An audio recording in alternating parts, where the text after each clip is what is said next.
Cuomo! He's back! Well, he's better than Eric Adams. Yay! You know, going from governor to mayor, like, it's actually a step up in this one case, right? Like, I feel like being governor of New York is probably a less influential position than being mayor of New York City. Fuck, he looks like a ghoul. He looks like, what's his name? Eric Gomez? Well, no, Eric Adams. No, not Eric Adams. That's the other guy. Gomez Adams? What am I thinking of? From the Adams family. He looks like a very aged up, like he opened the Ark of a Covenant. You know what I mean? It was Gomez Adams? Okay, yeah. You know what I mean? Maybe it's like the line from his lip that makes it look like he has a little mustache. I don't know. That's the Italian genes coming through. Yeah, even if you shave the mustache, you know, your body will find a way. It is yet unclear whether voters are willing to give Cuomo another chance following his remarkable downfall 3.5 years ago. Castigated for his behavior with women, questioned about his response to the pandemic. Hey, at least he's not like a plant from the Republican Party, right? Again, it's like such a downgrade. But it's like, you know, like Eric Adams, in addition to being extremely corrupt, is at this point literally an agent of the Republican Party. So, you know, it is a downgrade from Eric Adams? I don't know. Plus, him being accused of sexual harassment, that'll probably win him some big support from young men in the city. He's going to carry the vote. Oh, he's already polling like way above anyone else. He was polling way above anyone else before he even announced his candidacy. He was just teasing it. Here, I want to see the announcement video. Hold on. Give me the announcement. Hello, I'm Andrew Cuomo. Let me start by telling you what you already know. New York City is the greatest city in the world. There is no other... Nah, he's the Democratic establishment if they were a mob boss family instead of a bunch of slugs. But Eric Adams isn't a slug, though. Eric Adams is, at this point, literally a captured agent of the Trump administration. Like, it's like it is, at this point, it's like a Democrat versus Republican race between Eric Adams and Cuomo, you know? Other place like it. And as in life, we have had times when we are at our shining best. And there are times when we struggle and endure great hardship. Must have been so hard for you, but we also getting accused of all that sexual we can harassment. handle a crisis, because we have. We recently did it together through COVID. Which you handled wonderfully. And we know that the first step towards solving a problem is having the strength, having the courage to recognize it. And we know that today our New York City is in trouble. You feel it when you walk down the street and try not to make eye contact with a mentally ill homeless person. Wow, we're getting right to it, huh? Okay, I kind of assumed that, as is usually the case, he would lean in more on the, like, euphemism, you know, like kind of gesture at it. But, oh, all right. Well, you know what? We appreciate honesty here in this house, don't we? Or when the anxiety rises up in your chest as you're walking down into the subway. I'm going to New York in the empty storefronts, the graffiti, the grime, the migrant influx, the random... Oh, all right. We're... Absolutely. Violence. The city just feels threatening, out of control, and in crisis.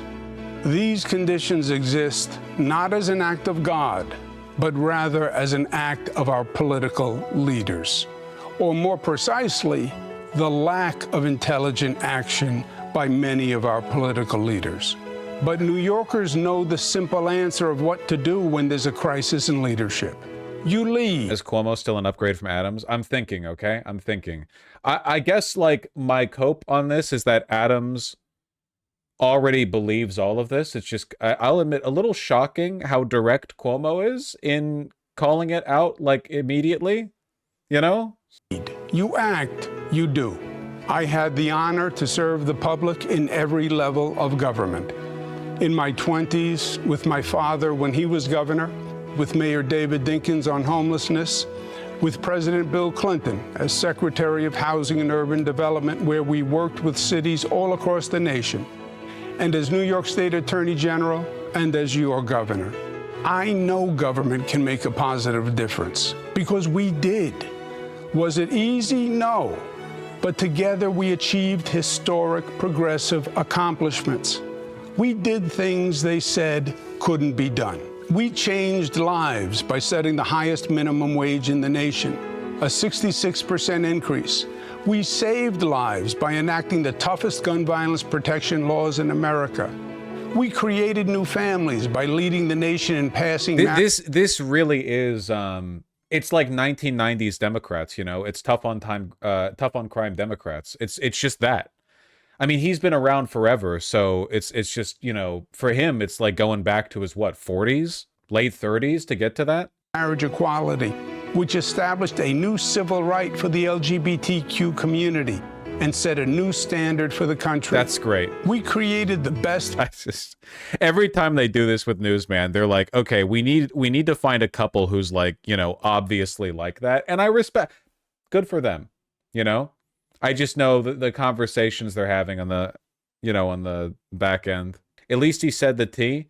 Yeah, it's, he's not that kind of guy, right? He's not, I remember from the governorship, right? You know, it's not really like it's like a woke Hitler thing, you know? Think like Gavin Newsom, I guess.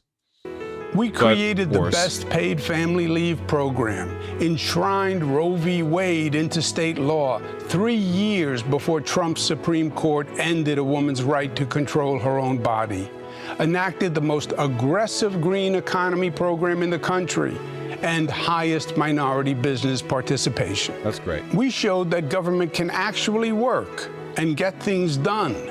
Big, hard, important things, and get them done well. A new LaGuardia Airport that went from the worst in the country to the best. The beautiful new Moynihan train station. A new the new Moynihan train station with no seating. That's the one we looked at on stream, remember? Where it was like, yeah, they hate homeless people so much they put no f***ing seating in an entire train station.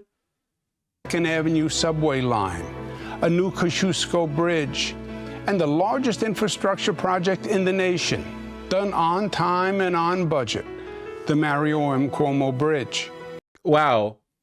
New York must have really loved you. Who named it after you, out of curiosity? You know, whose decision was that? And on top of it all, we faced COVID, which was an historic life and death challenge. And we had it first and worst, with no warning.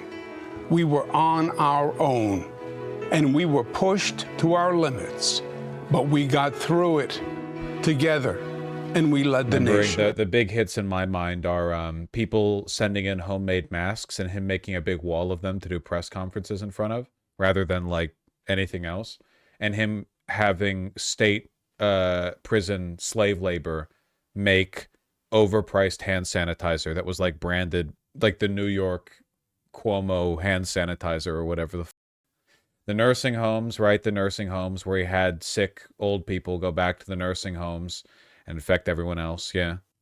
We didn't do these things because they were easy. They weren't. They were hard, but they were necessary. And today, it is necessary to launch a bold action plan to turn New York City around, to save our city.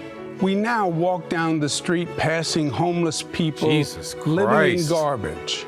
And it's become so commonplace that we have become conditioned to think that it is okay, that there's nothing we can do about it. Would you like, just to like potentially set the tone on this, just maybe a little bit, like back off this, would you like to suggest a solution?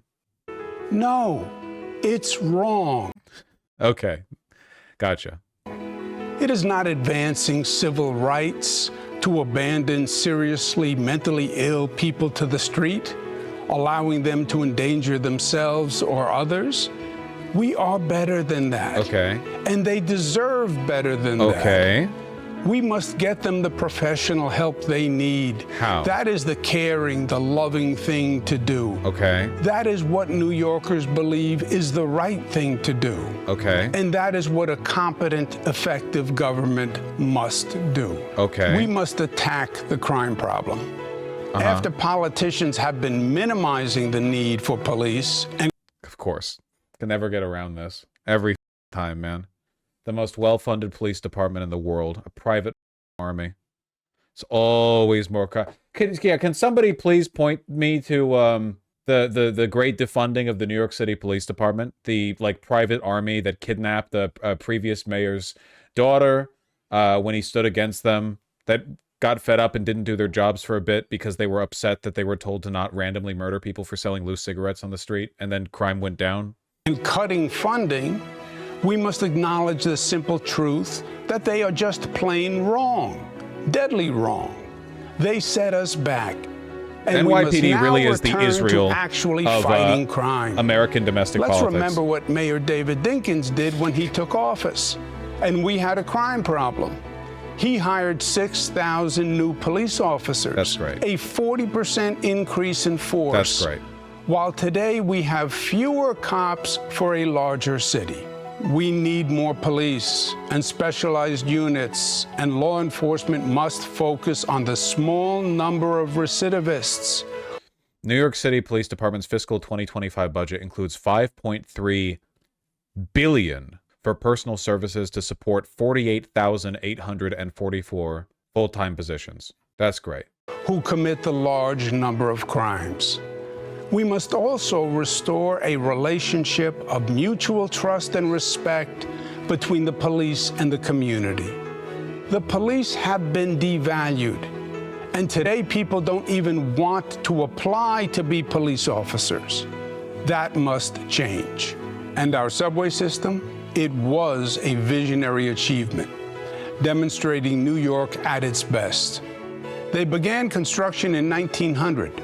And in just 4 years, built a system that went from City Hall to 145th Street in Manhattan, with 28 stops, including Grand Central and Times Square. Do you think he stands a chance? He's going to win. I don't think he stands a chance. I think he's already at the finish line.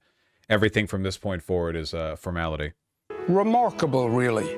Government worked, and the subways were safe. But today, people stand with their backs against the walls, away from the tracks and away from each other, wary, on guard, afraid they might be the next victim. The police union is one of the most powerful blocks in New York City that kind of have to be placated. Yeah, unfortunately, you literally cannot become New York City mayor unless you pledge fealty to the police department. Like, to not do so would be like a president assuming command without, like, the Pentagon listening to them. It's impossible.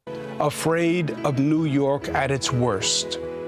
Why? Because once again, government leadership has failed to perform a basic function: public safety.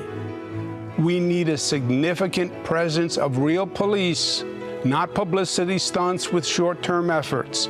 A permanent, significant increase by the city and state, more NYPD, MTA police, state police, whatever is necessary to make our subway safe 24 hours a day, safe as an alternative to driving, safe for our working men and women, and safe for my daughters and for yours. Okay. And we must bring order to the chaos of e-bikes on our streets and oh my God. Jesus Christ. sidewalks. Pedestrians are getting needlessly hurt and even killed. You want to run the e-bike injury numbers up against another kind of vehicle you see on the streets of America, perchance? No? Must end. We must stop talking and actually start building thousands of new affordable units and create thousands of good jobs in the process. Look around you. We know how to build. We built the greatest city on the planet. We built the Empire State Building in 1 year in the middle of the Great Depression. It is basic competence. Government just has to get out of its own way and get it done. Our public housing is 50, 60 years old. Many developments have open areas. We should be transforming them on a large-scale basis to modern mixed-income communities. The up thing is that the YIMBY answer to housing actually doesn't work as well in places like New York City, because there are some there's some areas where you are basically running at capacity. Like, there are some areas where any additional developments are going to have marginal benefits unless you want to make every single building a mega super alienating skyscraper. The real answer to stuff like this is to adopt more of a Tokyo or like Parisian sensibility, you know, which is you can't just have one downtown.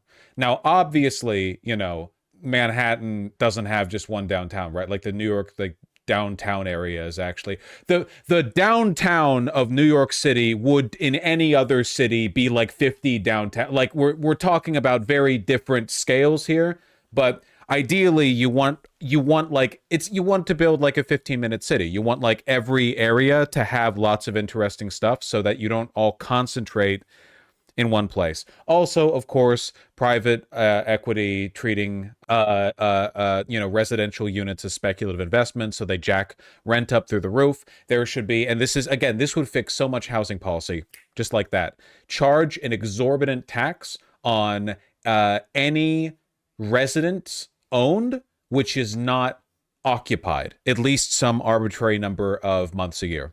Oh, you're keeping all these units empty because rent's $4,200 a month? Well, sorry, motherfucker, you're forking over a huge amount of money to the state. Might want to bring those rents down, might want to incentivize people to move in. That would, like that on its own, that would fix like that. It's one of the rare times where you have an extremely complicated multivariable problem in society that actually you really could like silver bullet that shit. Not perfectly, but it works. We did it at HUD 25 years ago. Cities across the country have done it. And we can too. It's long overdue. We must do more to advance social justice. And a top priority must be investing in training and jobs rather than jails. Many have said it. Now it's time to do it. We must provide economic alternatives for young minority men now turning to crime. Wow.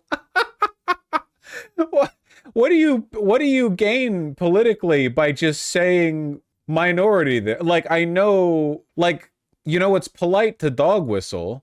I think he means hood shit. I think this motherfucker talking about audacious acts of criminality up in here. This motherfucker. Oh, God. White people engaging in acts of audacious criminality are fine. Washington State already has an empty residence tax amount. Does it? They got to double that shit. Though, in fairness, Seattle actually has been building up quite a few new developments. We're one of the few cities in America, especially on the West Coast, that has actually been, like, pumping it up a bit. Private employment partnerships, vocational training, apprentice programs, positive opportunities. We can do it, and we will do it. The tragic situation in the Middle East generates strong... Wait, do we? Let me see. What's the Washington State empty residential property tax? I see an article saying that it should happen. What's the... Can you link that? I thought we didn't have that. Yeah, I don't see that. Who was the person who said that? Who was the person who said that? I'm gonna find you. I'm gonna find you. I don't think I can find you. There's too much chat to look at. Oh, Celestial Collective. Yeah. Can you find that? Opinions, understandably. It is a terrible story of human loss and suffering. But nothing justifies racism and anti-Semitism. We have the largest Jewish population outside of Israel. They are our neighbors and friends. They are our family, literally. They helped build this city. It is their home, and they must feel safe. Our New York City should not be tolerating any harassment or disparagement of our Jewish brothers and sisters, and certainly not from our elected officials. In fact, they should be condemning it. The law must be aggressively enforced. Right. No Gaza protests, no protesting Israel, any criticism of Israel anti-Semitic. Yeah, we know this. And our New York should go even further and be at the forefront, leading the fight against the global rise of anti-Semitism. But to do any of this, we need a government that can actually perform. We need a government with leadership that can take a stand and get things done. We probably found the same article. Oakland has it, but it says Washington should. Well, saying Washington should have it ain't the same as saying it does have it, huh? Maybe we should be careful in the future. Intelligently, professionally, efficiently, effectively, and do it now. To me, the founding premise of a progressive Democratic Party is all about serving working men and women. And non-binary But the cruel irony is they are the ones now paying the highest price for New York's failed Democratic leadership.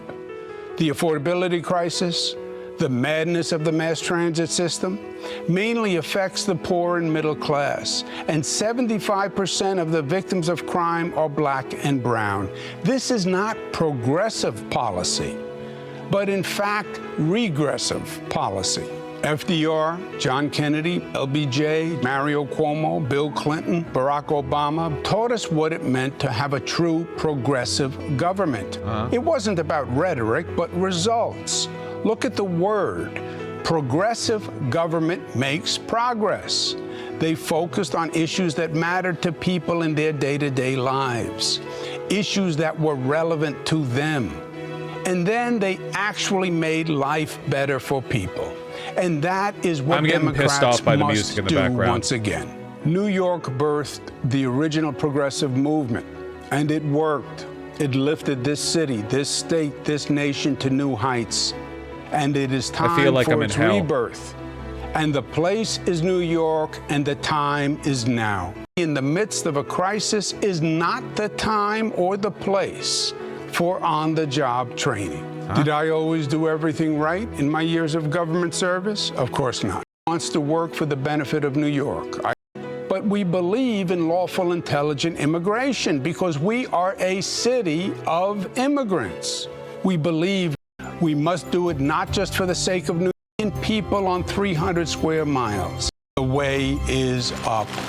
I am not saying this is going to be easy. It won't be easy. But I know we can turn the city around. And I believe I can help. And that is why I announced my candidacy today for mayor of New York City. I am a lifelong New Yorker, and I love New York. And I want New York to not only survive, but for New York to thrive, for my children and for yours.